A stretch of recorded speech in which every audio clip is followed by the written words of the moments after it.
이 대상포진이라는 것이 뭔가요, 도대체?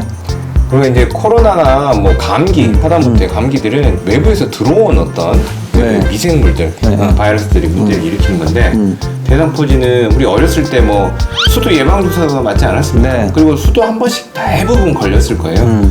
그 수두를 만들어낸 바이러스가 우리 몸에 이제 숨어 있는 겁니다. 안녕하십니까. 아프지 마쇼의 닥터 존스 김준영입니다. 안녕하십니까. 아프지 마쇼의 닥터 존스 조준호입니다. 저희가 이제 이렇게 자율신경 네. 치료를 하다 보면 가장 연관성 있는 것이 물론 뭐 혈액순환이긴 네. 하지만 혈액순환이 궁극적으로 만들어내는 것이 면역력이다. 네. 이렇게 이야기를 할 수도 있거든요. 근데 면역의 문제가 최근에 굉장히 많이 생겼지 않습니까? 네. 뭐 갑자기 코로나가 창궐해가지고 전염병에서 이겨내지 못하는 면역부터 시작해가지고 계속 늘어나는 암 환자, 또 자가 면역 질환, 네. 뭐 이런 분들이 이제 굉장히 많이 있는데요. 또 최근에는 젊은 사람들이 고통을 받고 있는 이게 예전에 별로 없었어요. 그렇죠. 없었는데 최근에 많이 늘어나고 있단 말이에요. 이 대상포진에 대해서 한번 이야기를 해보도록 합시다. 이 대상포진이라는 것이 뭔가요, 도대체? 그리고 이제 코로나나 뭐 감기, 하다못해 감기들은 외부에서 들어온 어떤 미생물들, 바이러스들이 문제를 일으키는 건데 대상포진은 우리 어렸을 때 뭐 수두 예방주사가 맞지 않았습니까? 네. 그리고 수두 한 번씩 대부분 걸렸을 거예요. 그 수두를 만들어낸 바이러스가 우리 몸에 이제 숨어 있는 겁니다. 네, 숨어 있다가 나 언제 나올까 이러다 그 기회만 엿보다가 이제 나오기 시작한 건데 그러면 어디서 나오느냐가 사람마다 다 달라요. 어떤 사람은 등에 나오기도 하고 어떤 사람은 뭐 허리에 나오기도 하고 심한 경우에는 뭐 눈 주위, 귀 주위에도 나오거든요. 그 말은 얘가 어디에 자리 잡냐에 따라서 그리고 그 어디에 자리 잡는 거는 나의 생활 패턴이 어떠냐에 따라서 자리 위치가 달라질 거거든요. 대상포진 위치도 달라질 뿐더러 그 중증도도 달라질 수 있습니다. 제가 이제 이비인후과니까 두경부를 보잖아요. 그럼 눈 주위하고 귀 주위 생기면 이게 초응급이에요. 왜냐, 이 신경을 따라서 그 염증이 생기기 때문에 눈 주위에 생기면 이제 시력하고 관련이 있는 거고 귀 주위에 생기면 어지럼증하고 청력이 바로 문제가 될 수 있거든요. 그래서 만약에 얼굴 쪽에 생겼다 그러면 뭐 이렇게 뭐 뼈루지가 난다 이렇게 생각하지 마시고 반드시 병원을 빨리 방문하셔서 진단이 되는 대로 빨리 치료를 시작하는 게 여러분의 여러 가지 기능들을 살리는 아주 중요한 시기인 것을 좀 반드시 아셔야 됩니다. 근데 이게 대상포진 앓으셨던 분들 이야기를 들어보면은 제가 며칠 과로를 좀 했거든요. 네. 엄청 좀 피곤했는데 이게 갑자기 생기더라고요. 그렇죠. 피로해져서 면역력이 떨어졌나 봐요. 이렇게 말씀을 하신단 말이에요. 네네. 이제 어디에서 들었는지 공부를 했는지 검색을 했는지 잘 모르겠지만 대부분의 분들이 그렇게 말씀하시는데 이 과로와 면역 이런 것들이 관련이 됩니까? 당연히 그걸 때문에 과로를 했다 그러면 기분이 어때요? 좋지가 않죠? 그렇죠. 힘들고 우리 몸에서는 어떤 상황일까요?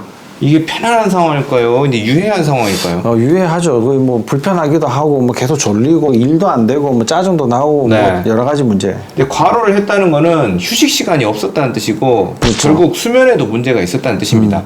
그럼 총체적으로 보면 과로로 만들어진 상황은 우리 몸을 예민하게 만듭니다. 자, 예민하게 만드는 거는 우리 몸에서는 생존의 위협이라고 생각을 하거든요. 위협을 느끼면 뭐가 발동이 되냐? 자율신경 중에 교감신경이 발동이 되고요. 그리고 호르몬 중에서는 스트레스 호르몬이 이제 코티졸이라는 게 막 올라갈 수 있거든요. 근데 이 코티졸이 또 올라가는 것 자체가 교감신경을 또 흥분을 시켜요. 그럼 자율신경 중에 교감신경이 어떤 역할을 하냐? 혈관을 대부분 쪼여버립니다.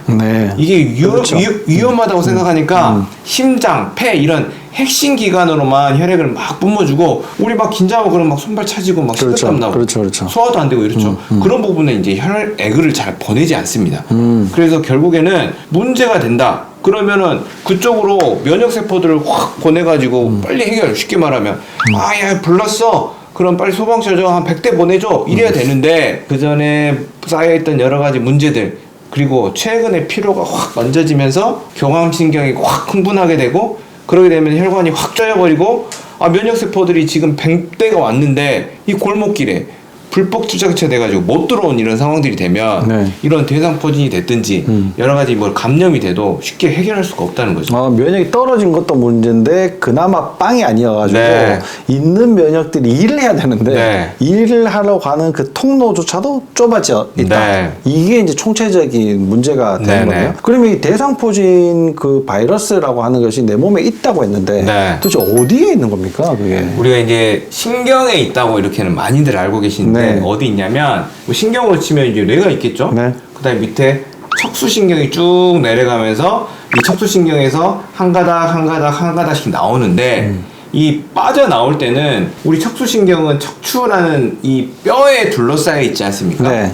이 뼈와 뼈 사이에 이 구멍을 통해서 빠져나오거든요. 이게 뼈 사이에 구멍. 네. 요렇게. 그 뼈 사이에 나오는 그 구멍의 뒤쪽에 신경절이 있어요. 이런. 네. 이 신경절에 숨어가 있습니다. 그래서 여기에 숨어 있다가 문제를 일으키는데 그러면 관절의 환경이 좋아지지가 않으면 이 전깃줄, 신경절에도 자꾸 영향을 문제가 준다. 되겠죠.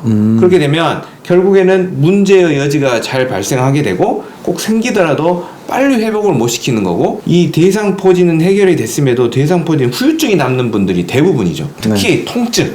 그 대상포진 후 신경통이 제일 무섭거든요. 그렇죠. 어떻게 해결할 방법이 없이 굉장히 고통스러워합니다. 그래서 그분들은 어디를 초점을 해야 되냐? 대상포진이 생긴 부위를 초점을 할 게 아니라 이 해당하고 담당하고 있는 척추 그 구멍 그리고 그 구멍에 문제를 일으킬 만한 전체 밸런스를 보셔야 된다는 거죠. 이 대상포진이 보통 이제 잠재기가 있지 않습니까? 네. 이제 잠복기가 있어가지고 보통 뭐 이게 아프고 불편하고 가렵고 이런 증상들이 있는데 피부에 아무 문제가 없는 게 한 3, 4일 정도가 있고 네. 한 일주일쯤 될 쯤에는 이제 피부에 뭐가 생겨요. 조금만 이렇게 빨갛게도 생기고 물집도 생기고 이러면서 완전 확 심해지게 되는데 그런 것들이 다 좋아졌는데 네. 통증만 남아가지고 네. 그 부위가 계속 아프다. 이게 이제 대상포진 후 신경통인데 이렇게 이제 신경통을 앓고 있는 분들이 굉장히 많죠. 피부에 문제가 있을 때부터 통증도 굉장히 심하지만 없어졌는데도 통증이 계속 생기는 분들. 이런 분들이 바로 척추에 문제가 있어서 그렇다. 대상포진이 생기는 그 형태만 봐도 우리 척추 밸런스가 얼마나 중요한지를 알 수 있는데 양쪽으로 생기는 경우도 드물게 있습니다. 양쪽으로. 네. 대부분 한쪽으로 생겨요. 그렇죠. 뭐 오른쪽에 생겼어요. 뭐 왼쪽에 생겼어요. 뭐 이렇게 얘기를 네, 하죠. 그 이유가 뭐냐? 중력의 영향하에서 우리가 이렇게 눌려지는 힘을 계속 받지 않습니까? 네.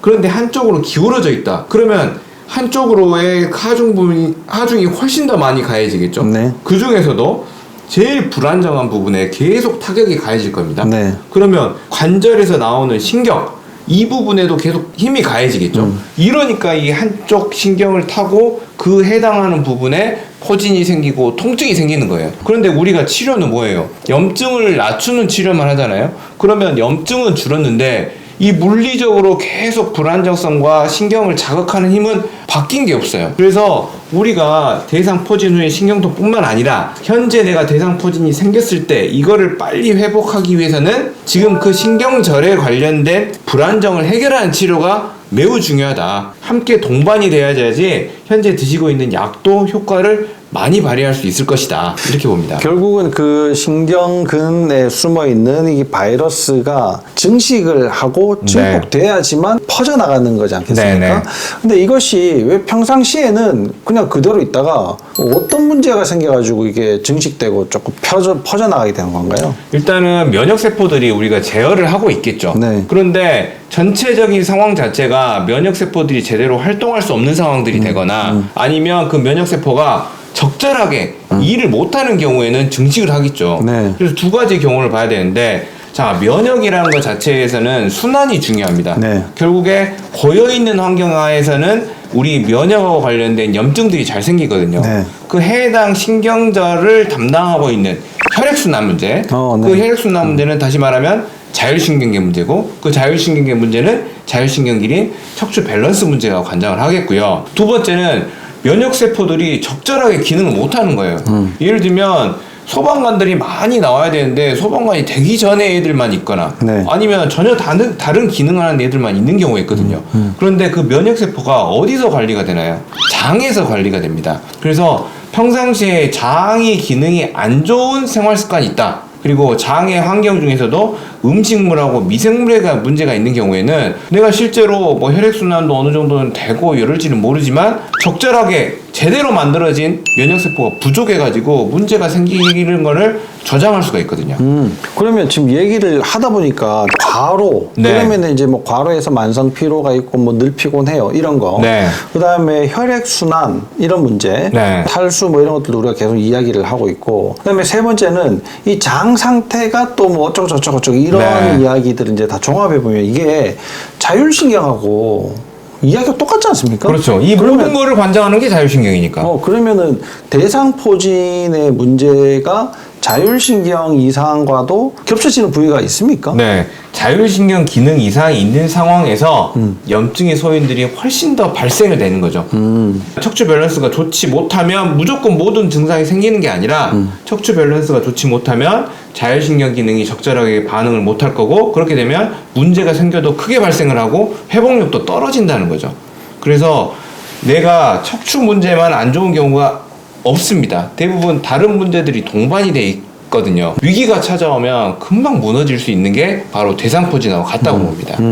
하기야 이제 우리 몸에서 생기는 여러 가지 증상의 결과라는 것이 1대1의 원인과 결과가 나타나는 게 아니다 보니까 네네. 여러 가지 이제 원인들을 찾아야 되는데 그 중에 자율신경, 특히 이제 자율신경과 관련된 척추 문제, 네. 장 문제, 그 다음에 피곤이 제대로 해결되지 않은 뭐 수면 문제, 네, 뭐 네. 탈수 문제 이런 여러 가지 것들이 다 복합적으로 관련되어 있을 수 있다. 네. 이런 이야기인데 보통 우리가 이제 대상포진이면 아픈 게 문제지 않습니까? 네, 뭐 네. 피부에 뭐 진물 좀 나고 이런 거야. 네, 뭐, 이게 네. 뭐 연고 바르고 이렇게 이제 할 수 있는데 아픈 거는 이게 진통제를 먹어도 잘 안 없어진단 말이에요. 그렇죠, 그렇죠. 그러니까 이제 그 신경근 주변에다가 이제 주사약을 놓지 않습니까? 네, 뭐 네. 스테로이드랑 뭐 진통제, 뭐 마취제 이런 것들을 주사를 놓게 되는데 그러면 이런 단순한 걸로 해결할 수가 없을 것 같다라는 생각이 들어요. 네, 일단은 염증을 낮추는 차원에서는 괜찮겠지만 네. 모든 거는 우리가 장기전 한 달 뒤는 어떻게 돼 있고 세 달 뒤는 어떻게 돼 있고 3년 뒤는 어떻게 될까를 생각을 해보면 자, 이 항염증제를 주입을 하면 그 위치에다가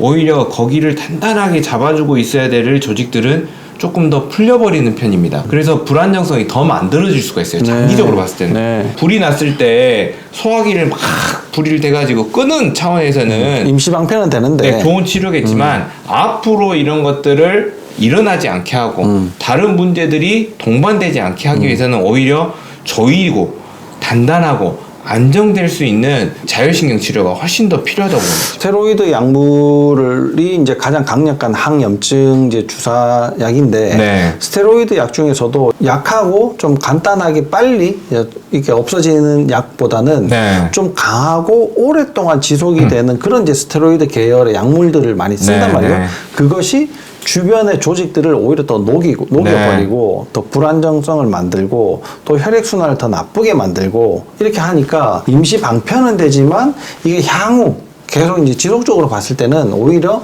좋지 않은 영향들도 미칠 수 있다. 네. 이런 말씀이네요. 그러면 이게 이제 그렇게 치료를 받고 좋아지시는 분도 실제 많단 말이에요. 네네. 네, 많은데 이것이 그러면 꼭 문제가 있다라는 게 이게 꼭 통하는 말인지 네. 그게 이제 좀 궁금해요.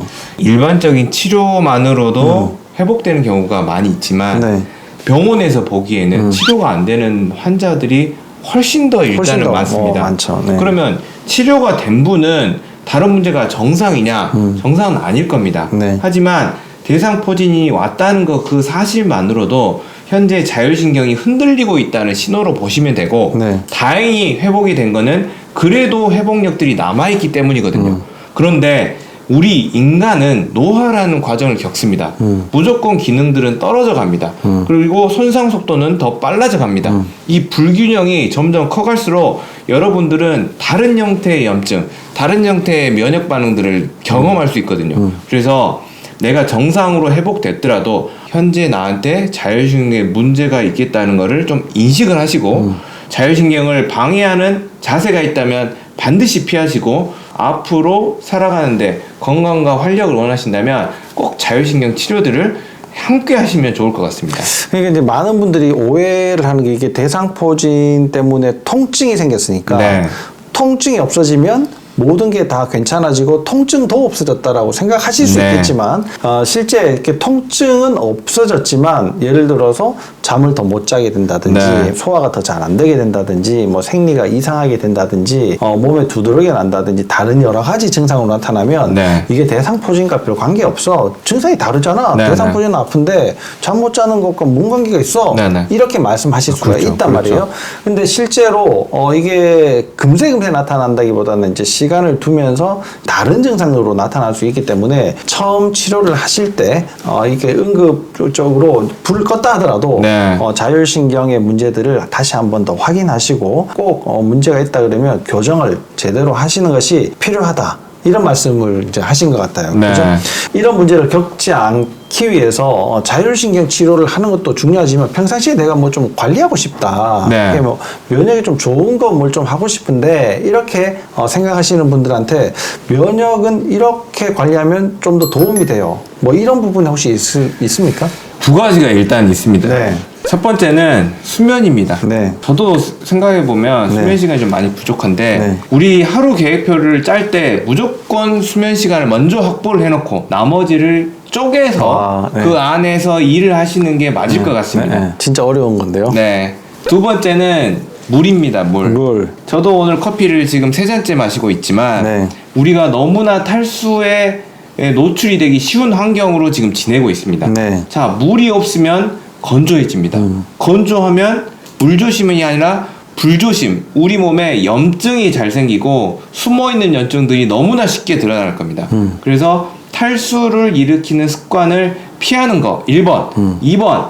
생각보다 많은 물이 필요하고 그 물이 흡수가 되기 위해서는 저염식보다는 좋은 소금을 함께 섭취해 주시는 게 저는 두 가지를 조금 말씀드리고 강조를 네. 하시는 거군요. 오늘은 뭐 대상포진에 대해 가지고 이야기는 시작됐지만 사실 뭐 면역 관리에 대해서 네. 이게 이제 좀 마무리가 이제 되는 것 같습니다. 면역이 과할 때도 문제고 네. 이상하게 될 때도 문제고 너무 낮아도 문제란 말이에요. 그렇죠. 적당한 수준을 계속 유지할 수 있는 그런 좋은 생활 습관을 갖는 것도 중요하겠고 또 생활 습관 자체가 잘 유지될 수 있도록 자율신경을 좀 더 관심 깊게 한번 확인해 보시는 것도 좋지 않을까 생각이 됩니다. 오늘 이제 면역이 좀 낮을 때 네. 생길 수 있는 문제 중에 통증을 너무 심하게 일으키는 대상포진에 대해서 한번 알아봤는데요. 면역에 대해서 너무 높을 때, 이상할 때, 낮을 네. 때 뭐 요렇게 이제 좀 분류를 해서 여러분들에게 면역에 관한 여러 가지 이제 정보들을 알려드릴 수 있는 그런 시간들을 앞으로 마련을 해 보도록 하겠습니다. 오늘 이 영상이 여러분에게 도움이 되셨다면 좋아요, 구독 꼭 눌러주세요.